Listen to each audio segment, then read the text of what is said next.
Pro-life leaders joined together in Washington, D.C. to defend the rights of a terminally ill child and his parents. They want the British government to help 11-month-old Charlie Gard, who has a rare genetic disease. Gard's parents want to bring him to the U.S. for treatment, but a London hospital said no, and a U.K. court sided with the hospital. Susan B. Anthony List President Marjorie Dannenfelser tells us this shouldn't be about who is in charge of Charlie. The answer is simple. And I think you don't have to have an ethics degree or a law degree. You just have to have lived, and you have to have a heart to understand that his parents are the ones who make the decision about life and death for him.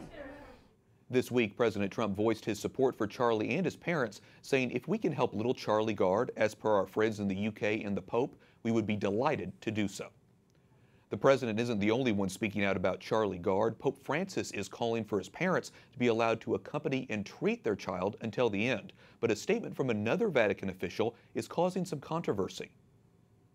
Archbishop Vincenzo Paglia is the president of the Pontifical Academy for Life, founded by John Paul II to defend and promote human life. Your Excellency, in a statement last week, you said the interests of the patient must be paramount, but you added we must also accept the limits of medicine. So are you standing by the court's decision to take Charlie Gard off life support?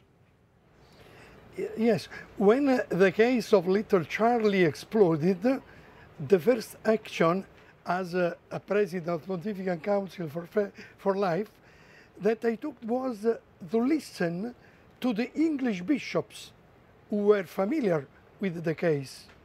Together, we prepared a document in which we ensured the principles with which to judge a situation of such complex nature. No euthanasia, no abandon, no extraordinary measure.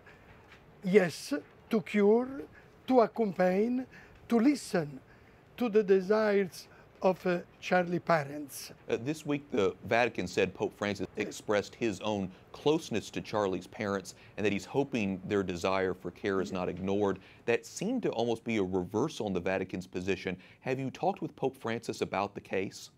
No, I have not been in contact with the Pope during these days, but I can affirm that the Pontifical Academy for Life has worked in strict agreement with the Pope's staff. The Pope's statement and the Academy's statement address different aspects of the same question. The Academy first presented the applicable general principles, and the Pope then emphasized one of them, that is, the relationship between the patient and his parents, medical personnel, and all who are close to him.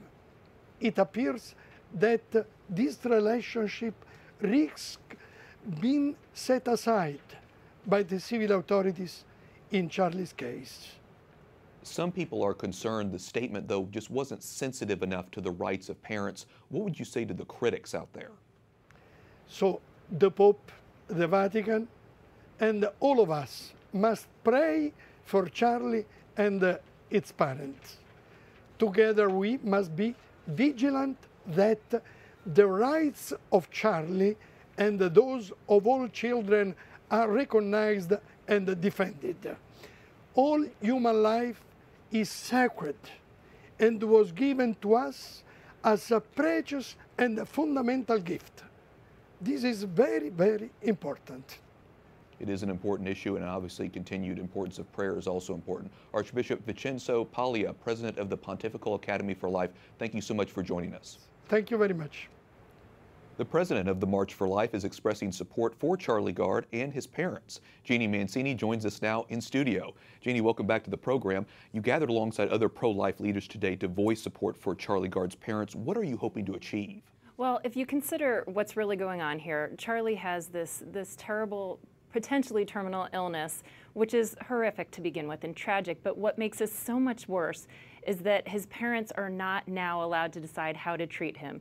So we're hoping and praying that the UK will consider maybe changing him to another hospital in the UK. We understand that the judgment that came down from the European Parliament has some wiggle room, and that the attorney that's actually at this particular hospital, it's the Grand Ormond Street Hospital, has sort of interpreted this in a very, small way. And so we're hoping that at the very least he could be potentially moved to a different hospital and his parents could exercise their freedom of will in deciding how to treat him. Okay, that makes sense. So a lot of pro-life leaders on board with Charlie's parents. In addition, this week you attended a meeting with Vice President Pence at the White House alongside other pro-life leaders. Tell us a little bit about that meeting. Sure. And in light of even the Charlie Gard situation, it's important that as we're talking about health care that we consider these most important questions.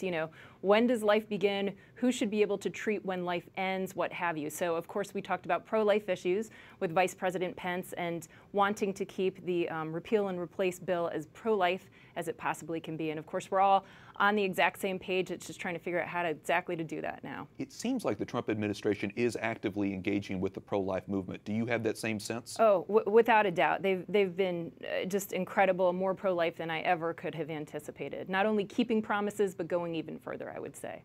It's an interesting article in a digital magazine, Refinery 29, which published an article about the changing face of the pro-life movement, talking about the growing influence of young women. Tell me, how have you seen the movement change over the years? Well, I remember CNN running a piece a few years ago saying, the March for Life is not your grandma's march anymore, something like that. And I would say that about the pro-life movement. I mean, it's kind of hip, young, trendy. And the young women, I mean, even at the press conference today, the young women primarily that are speaking or that are there in support of these issues are so smart and so articulate and so beautiful, and they've got such a fun kind of perspective on things. And so that article really captured that beautifully. And like I said, they're not afraid at all to speak out that they are pro-life. Right. Jeannie Mancini, president of the March for Life. Thanks so much for being with us. Yeah, thanks for having me.